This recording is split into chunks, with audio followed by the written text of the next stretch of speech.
Sobat belajar ekonomi, tingkat kemakmuran negara-negara di dunia dipengaruhi oleh tinggi rendahnya pendapatan nasional maupun tinggi rendahnya pendapatan per kapita.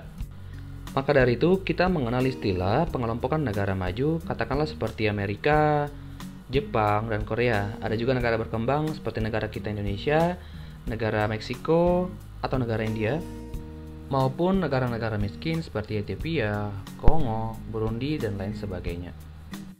Di video kali ini kita akan belajar apa itu pendapatan per kapita, bagaimana cara menghitungnya, dan negara-negara mana saja yang punya pendapatan per kapita tertinggi hingga terendah. Silakan disimak ya. Dari data yang berhasil dikumpulkan oleh belajar ekonomi bahwa yang dimaksud dengan pendapatan per kapita adalah pendapatan rata-rata penduduk dalam suatu negara. Pendapatan rata-rata penduduk suatu negara itu boleh dilihat dari komponen pendapatan per kapita sendiri, yaitu pendapatan nasional dibandingkan dengan jumlah penduduk. Pendapatan per kapita juga tercermin dalam PDB per kapita. Pendapatan per kapita juga seringkali digunakan sebagai ukuran kemakmuran dan tingkat pembangunan dari suatu negara, yang mana jika pendapatan per kapita semakin besar, maka tingkat kemakmuran suatu negara akan semakin maju. Lalu, apa ya manfaat dari kita menghitung pendapatan per kapita? Nah, dengan menghitungnya dan mengetahui tingkatnya, maka kita bisa mengukur tingkat kemakmuran suatu negara.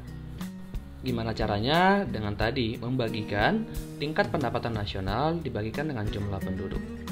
Manfaat yang kedua adalah mengukur perkembangan perekonomian suatu negara. Tingkat pendapatan per kapita suatu negara dari waktu ke waktu bisa saja berubah atau mengalami fluktuasi.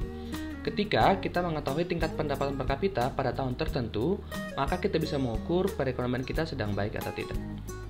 Manfaat yang ketiga sebagai komponen dalam menghitung pertumbuhan ekonomi suatu negara. Tumbuh tidaknya perekonomian suatu negara, salah satu indikator terpenting adalah tingkat pendapatan per kapita.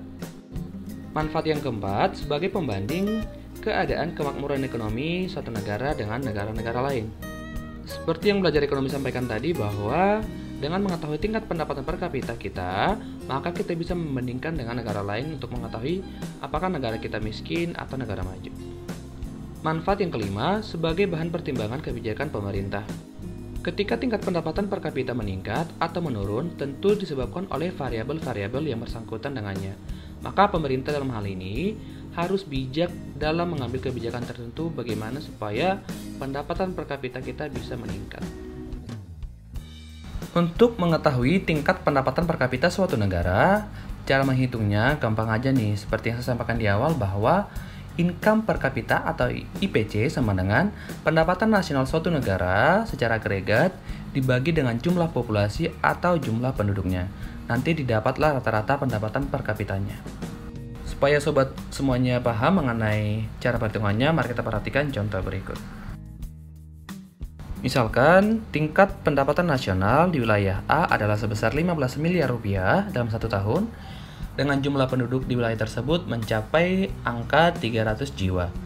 Nah, perhitungan pendapatan per kapitanya bagaimana? Caranya gampang aja sesuai dengan rumus yang tadi, bahwa IPC sama dengan pendapatan nasional dibagi dengan jumlah penduduk atau jumlah populasi, yaitu didapatlah angka 15 miliar rupiah dibagi dengan 300 orang atau 300 penduduknya. Didapatlah pendapatan per kapitanya adalah 50 juta rupiah per kapita atau per individu. Perlu diingat, pendapatan per kapita itu merupakan rata-rata pendapatan penduduk suatu negara. Jadi tidak mewakili semuanya, hanya rata-rata. Dengan menghitung tingkat pendapatan per kapita, maka Bank Dunia atau World Bank membuat kesimpulan tentang pengelompokan negara berdasarkan tingkat pendapatan per kapitanya. Kita mulai dari yang paling bawah, yaitu negara dengan pendapatan yang paling rendah atau low income.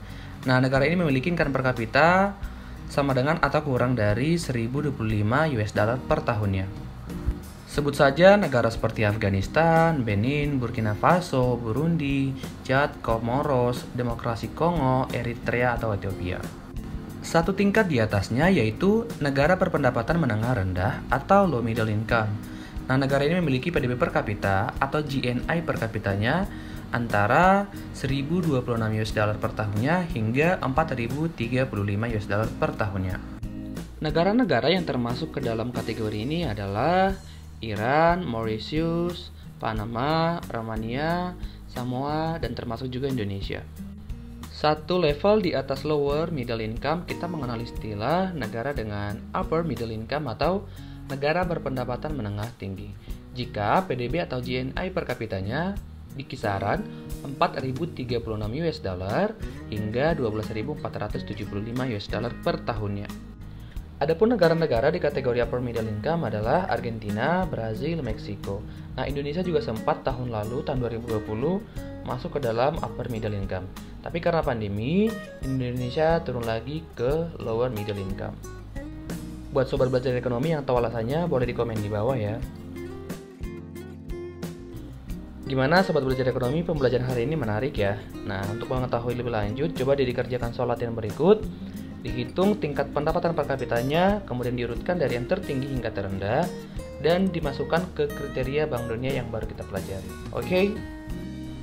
Thank you sobat belajar ekonomi semuanya udah nonton video aku yang ini. Semoga bermanfaat buat kalian. Nah, jangan lupa untuk like, comment, dan subscribe channel YouTube Belajar Ekonomi. Dan jangan lupa untuk share ke sosial media yang kalian punya. Sampai jumpa di video pembelajaran selanjutnya dan bye-bye. When I wake up, I feel cozy, yeah. Can you hold up?